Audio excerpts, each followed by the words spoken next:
I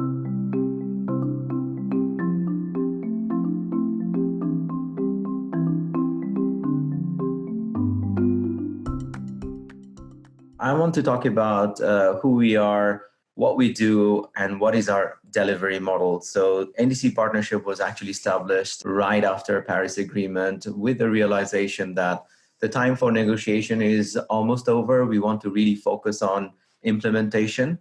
So how, for example, the international community can support this process of implementing Paris Agreement with speed and with urgency. Essentially, we have got three objectives. One is about ensuring that NDCs are not considered in isolation. They are part and parcel of the national development objectives of the government, as well as sustainable development goal. The second one is about creating the convergence. So as you know, working in different countries, that a lot of the development partners have withdrawn from general budget support and sector budget support. And as a result, the kind of policy dialogue that we used to have at the country level through sector working groups, through various other coordination mechanisms, are not necessarily happening, or even if they're happening, they're not necessarily happening very effectively. So how can we ensure that various different partners, rather than focusing on their isolated projects, take a much more programmatic approach to NDCs? So this is about not just the policy interventions, but how, for example, NDCs can be translated into bankable projects. How do you ensure that NDCs can be tracked? And more importantly, how do you create that policy dialogue across various different sectors within the government, as well as with the development partners and international agencies? And the third objective that we have is a sense of urgency, that what we need to do is ensure that we are delivering our support to the countries with speed. So how can we ensure that we have the systems, processes ready to deliver our support to the countries so they can fast track the implementation of their NDC? So those are the three main objectives that we have. I don't want to get into the details of the governance mechanism, but we do have a steering committee, and UK is one of the members of the steering committee representing the developed countries. From developing countries, we have also representation, and one is actually coming from Africa, and that is Uganda. This slide basically shows what the partnership constitutes of. So we have members coming from countries. These are both developing countries and developed countries. And so far, we have 171 members. On an average, we get 2 membership requests per month. The latest membership request actually came from Senegal as well as Finland. So hopefully within the next couple of days, they will become members, and we will up the number from 171 to 173. At this moment, if you disaggregate this number, we will have 106 countries who are members of the partnership. And in addition, we have international organizations who are also members of the partnership. So all the usual suspects like World Bank, UNDP, United Nations Environment Program, pretty much all the multilateral banks who are members of the partnership. And then in addition, we also have associate members representing the non-state actors. So organizations like Conservation International, WWF, so they are also members of the partnership. And the way we work is essentially through work streams. The first one is the country engagement, and I'll be talking a little bit more about the country engagement work pieces. So we have what we call a country engagement strategy, and we go through 5 different stages. Our principle is that we don't necessarily have to apply this strategy in every single country. The contexts are different in different countries, so we try to be as flexible as possible, but we only focus on member countries. So if a country is not a member, we are not going to be deploying our country engagement support. However, a non-member country can get services when it comes to our knowledge work stream. And the way we start our work is based on what we call a request for support letter. So once a country becomes a member, we expect the country to submit a request for support letter. And the support letter has to be signed off by 2 focal points. We have one focal point that is part of the Environment Ministry, and one focal point that is part of the Planning or Finance Ministry. And this is how we try to ensure, at least to the extent possible, the planning and finance ministries, they are involved from the very beginning of the process, and they are the ones who are taking the leadership together with the environment ministry. And NDCs, the subject matter, doesn't become an environment ministry focused directed subject matter. And this is how we try to ensure that the whole of government approach is applied through the planning and finance ministry. So once we receive the request for support letter, we circulate this to all our members and all the relevant members. So if there is a support request coming from a country like Rwanda, for example, we would circulate this to our focal points in DFID as well as base. And essentially, this will go to the headquarter focal points. This is something that we would do to pretty much with all the members. And we allow 1 month's time for our members to respond to that request for a support letter. And once we consolidate all the responses coming from various different members, we send this back to the government who has requested for this support. So essentially what we are trying to do is almost working as a clearinghouse. So rather than the country going to multiple development partners, multiple agencies, they are sending a request to the support unit, which is essentially works as a secretariat for the partnership. And we then circulate this back to our members, consolidate, send this back to the government. So that's basically the starting point of our operation. And what the request for support letter actually does, it provides us with the terms of reference. It provides us with an indication about the kind of work that the country is interested to focus on. And we try to ensure that the countries are not necessarily coming up with all the requests without any sense of prioritization. So the prioritization is very important for us. And we try to communicate this to our focal points from the onset, that it is not necessarily about implementing the whole of NDCs, but what are those key priority needs that you have that we can, from the partnership side, respond to. The second part of our engagement is what we call rapid situational assessment. And during this stage, we try to understand the stories behind those requests. So if, for example, the government has come up with a request that basically asks for supporting them with technical assistance that would help them to mainstream NDCs into the planning and budgeting process, we try to understand what is the current budgeting process of the government, what has already been integrated into the budget. Do they have a budget call circular? If the budget call circular is there, what are the key areas? How do the sectors respond to this? How does Ministry of Finance screen this budget request? So this is how we try to find out a little more details about each of these requests. One of the challenges that we face is that oftentimes we notice that the requests are not so specific, they're very broad. And as a result, the response that we receive from various different members is also very broad. But this is an anticipated challenge. And what we try to do in stage 2, which is our rapid situational assessment, is to try to narrow down those requests and try to understand the background behind those requests. So that is the rapid situational assessment. Then we move to what we call the partnership plan development exercise. And this is where we try to ensure that the requests that we have originally received from the government, as well as various different consultation sessions that we have in country by bringing different sectors together, implementing partners, development partners together, we are converting all those prioritized, identified needs into outcomes, outputs, and KPIs. And that forms what we call the demand side of the partnership plan.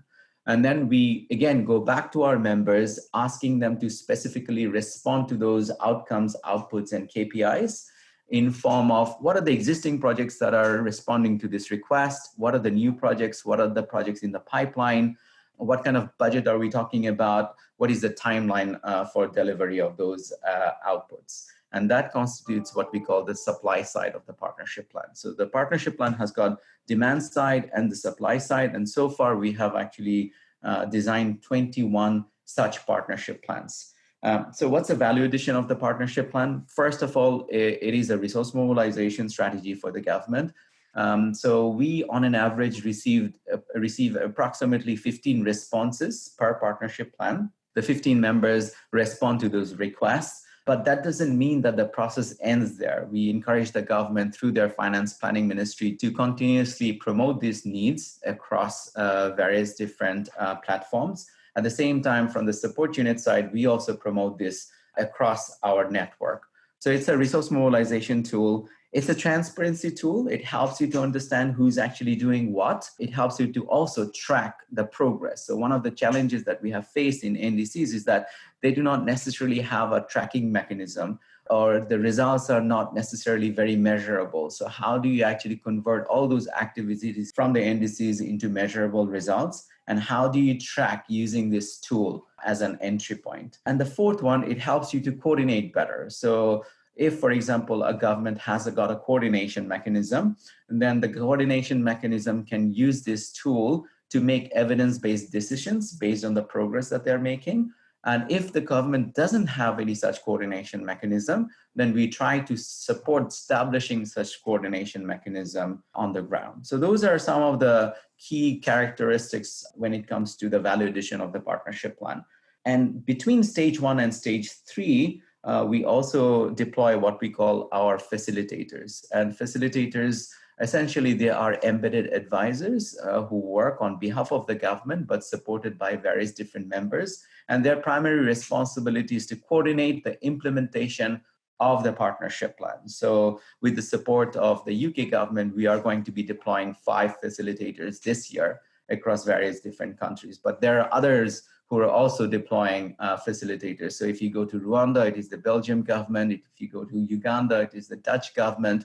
If you go to Mozambique, it is FAO. So in different countries, different members of the partnership are coming forward and deploying these facilitators. And what we constantly say is that without these facilitators, it's going to be very difficult to sustain the momentum of the implementation of the partnership plan, because the government requires this enhanced capacity to ensure the coordination is happening on the ground. Stage number 4 is what we call the implementation stage. And stage number 5 is kind of reflecting on what really happened and then going back to the partnership plan and revising the partnership plan based on the lessons that we have learned.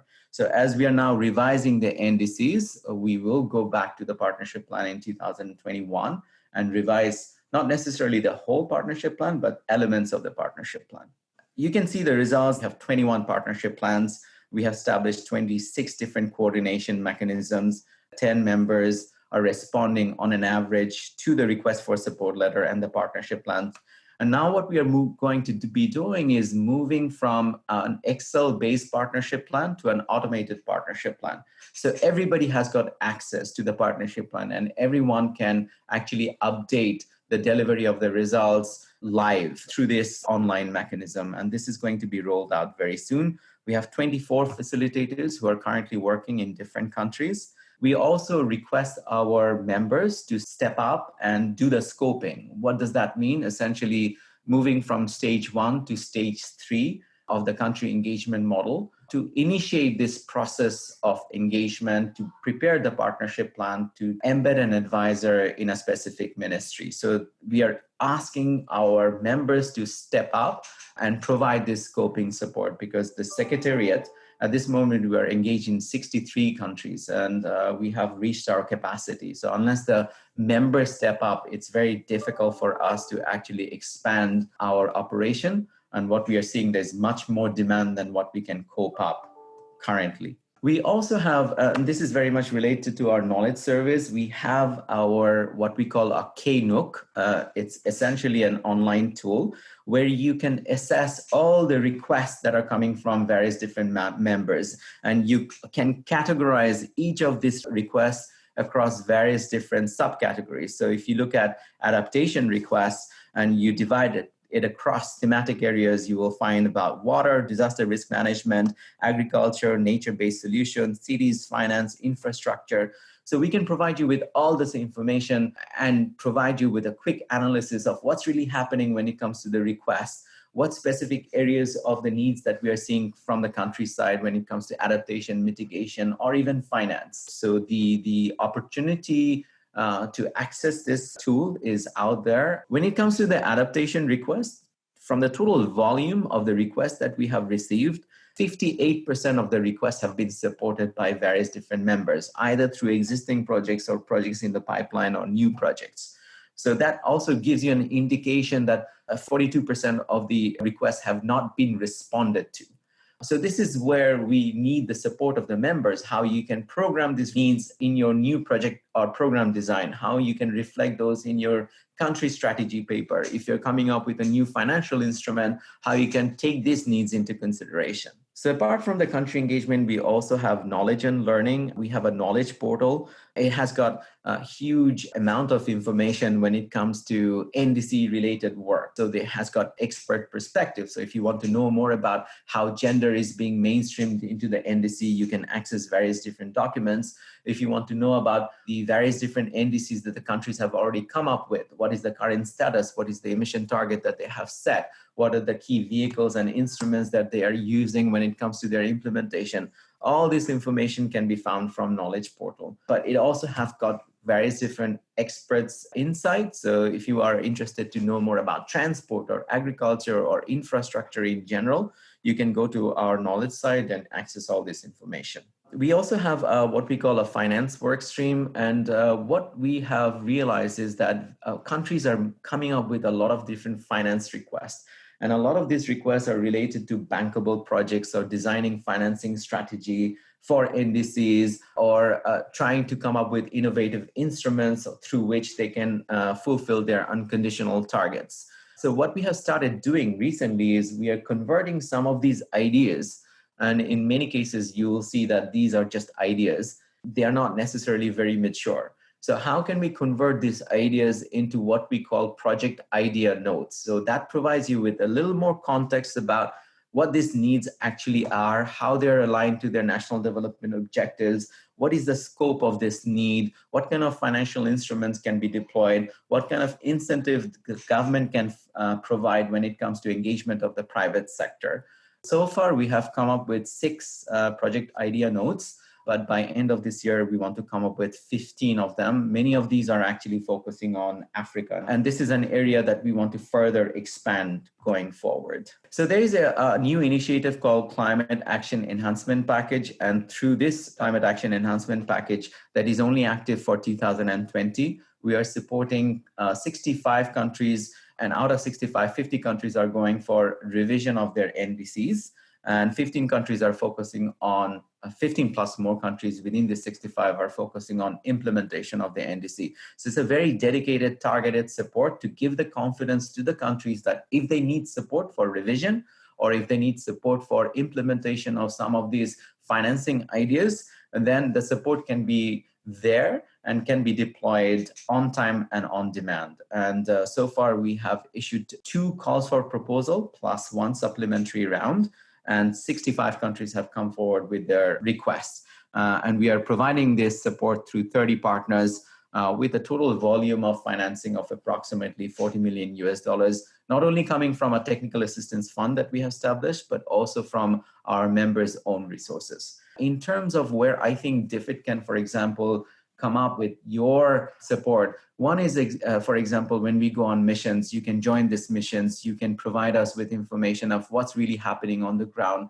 I have mentioned about some of the needs that are not fulfilled. So how, for example, you can consider these needs into your country strategies or any financial instrument that you're coming up with. If a country, for example, in Africa is not a member, you can also perhaps encourage this country to become a member.